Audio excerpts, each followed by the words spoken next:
kepada Ibu dosen Nina Ihwati Wahidah yang saya hormati selaku Ibu dosen pengampu. Perkenalkan, nama saya Lana Setiawati, NIM 2286200118, Prodi PGSD semester 1 kelas B. Dalam video ini saya akan mempresentasikan hasil resum project, artikel, jurnal, dan buku.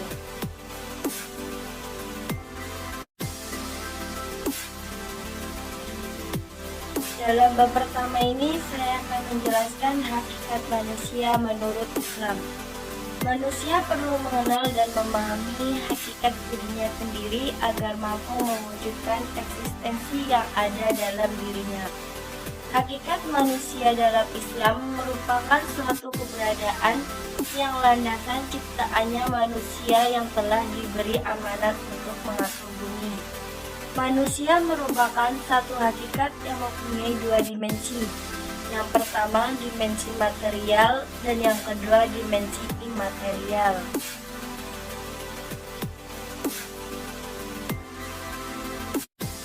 Bab yang kedua ini akan menjelaskan Al-Quran serta keutamaannya. Al-Quran adalah kalam Allah yang mengandung mukjizat yang diturunkan kepada Nabi Muhammad SAW.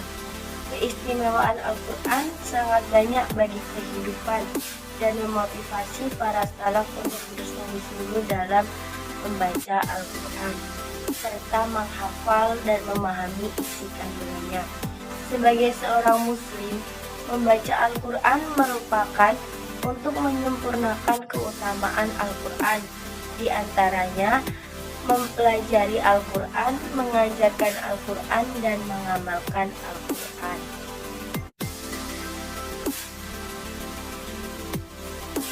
Ijma dan qiyas merupakan suatu prinsip sebagai landasan dasar usaha mujtahid dalam memutuskan permasalahan terhadap kasus-kasus yang belum memiliki nas setelah Al-Quran dan As-Sunnah.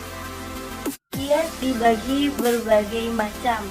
Macam-macam qiyas ada 3. Yang pertama, qiyas awlawi, kedua qiyas musawi, dan yang ketiga qiyas adna. Selanjutnya ada falsafah, hakikat, iman, Islam, dan kufur. Iman adalah kepercayaan dalam hati, meyakini dan membenarkan adanya Tuhan dan membenarkan sama yang dibawa oleh Nabi Muhammad SAW.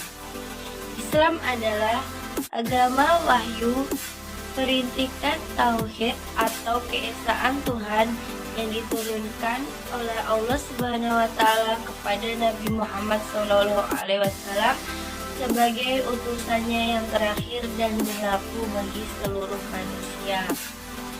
Kufur adalah keadaan tidak beriman kepada Allah Subhanahu wa Ta'ala. Maka orang yang kufur atau kafir adalah orang yang tidak percaya atau tidak beriman kepada Allah Subhanahu wa Ta'ala. Selanjutnya, nilai-nilai etika, akhlak, dan moral dalam kehidupan. Agama Islam merupakan agama yang datang secara damai dan penuh dengan kesantunan, sehingga agama Islam menjunjung tinggi etika, moral, dan akhlak. Etika, moral, dan akhlak merupakan 3 hal penting yang saling berkaitan satu sama lain karena telah mencangkup segala pengertian adab, kelakuan, dan kepribadian manusia yang baik maupun yang buruk dalam hubungannya dengan Allah Subhanahu wa Ta'ala dan dengan sesama manusia itu sendiri. Sebagai umat Islam, tentunya kita harus mempelajari makna dari etika, moral, akhlak, dan agama Islam. Sebagai umat Islam, tentunya kita harus mempelajari makna dari etika, moral, dan akhlak dalam agama Islam, sehingga kita dapat mengetahui yang mana yang baik dan mana yang buruk. Kita berusaha untuk mengamalkan yang baik dan meninggalkan hal yang buruk.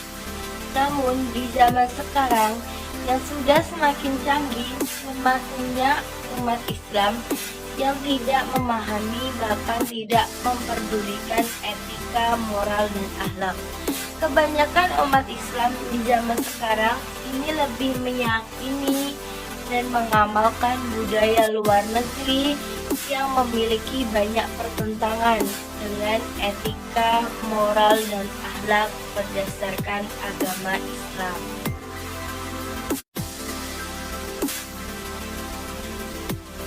Selanjutnya ada agama dan pedoman hidup. Agama itu sifat yang diwarisi secara turun-temurun dari satu generasi ke generasi berikutnya.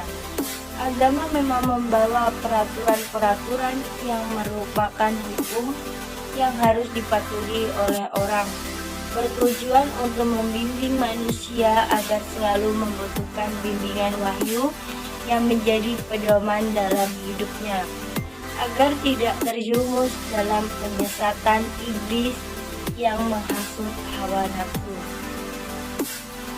Ada 3 alasan yang melatar belakangi perlunya manusia terhadap agama.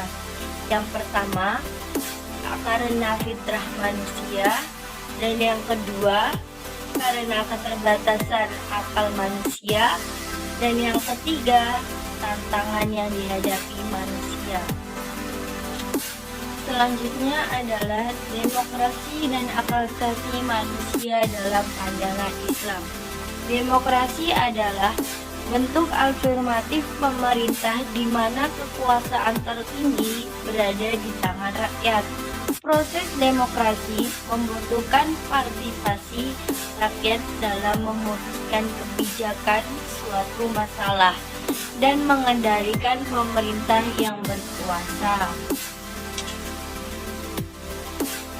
Bab yang terakhir adalah kebudayaan Islam sebagai literasi bagi generasi milenial. Kebudayaan Islam merupakan wadah tempat di mana hakikat manusia mengembangkan diri kebudayaan dari lahir oleh akal budi, jiwa, atau hati nurani manusia. Bentuk kebudayaan tersebut selalu mencerminkan nilai-nilai kehidupan yang diyakini, yang dirasa, dan diharapkan memberikan kebaikan dalam hidup. Oleh karena itu, kebudayaan yang mencerminkan nilai-nilai kehidupan tersebut disebut peradaban. Ini juga berarti bahwa kebudayaan Islam adalah hasil karya cipta dan rasa manusia yang menafsirkan agamanya dari waktu ke waktu. Kebudayaan atau peradaban yang dipengaruhi oleh nilai-nilai ajaran Islam disebut kebudayaan atau peradaban Islam. Kebudayaan Islam ini bertujuan untuk meningkatkan kemampuan memahami informasi secara kritis, kreatif, dan reflektif.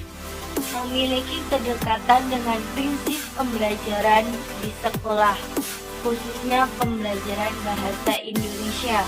Literasi memberi ruang bagi peserta didik untuk mencari informasi berbasis ilmu pengetahuan sebagai bagian pengembangan pembelajaran efektif dan produktif.